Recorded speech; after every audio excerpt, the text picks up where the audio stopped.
Des chiffres, le premier PPA signé en France, annoncé en France, il est en 2019.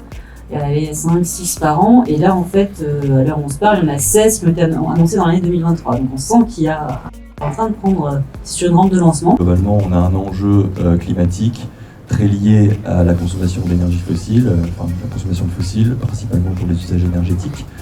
Donc on a un besoin accru d'énergie décarbonée.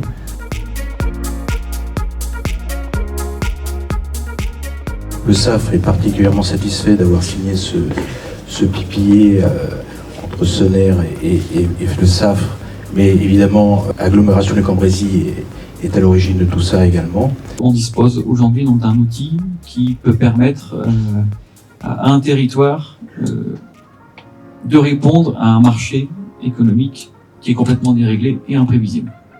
Et les collectivités qui sont souvent surnommées premiers investisseurs publics de France ont donc toute leur place pour permettre ce développement. Les ENR, finalement, on les passe un peu souvent comme des choses innovantes, mais en soi, c'est quand même des filières très matures. Donc en termes de prix de revient de l'énergie, ça devient compétitif. Parce que dans une banque, il y a une multitude de métiers, et quand vous faites du renouvelable comme le nôtre, on est parfaitement convaincu que le corporate PPA, c'est l'avenir du renouvelable. Ce qui est important et intéressant de voir, c'est qu'au fur et à mesure du temps, les surfaces de projets minimales qui nous donnaient de la rentabilité, qui voyaient aboutir les projets pour un développeur, sont en train de se réduire. Et en France, on a la chance d'être dans un pays peu carboné, mais pour arriver au zéro carbone, à part le PPA, je ne sais pas comment on peut faire.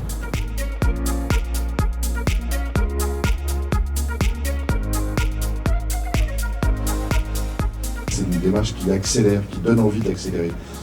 On a tous, à la fin, on aura tous envie d'accélérer. C'est ça que je retiens. Voilà.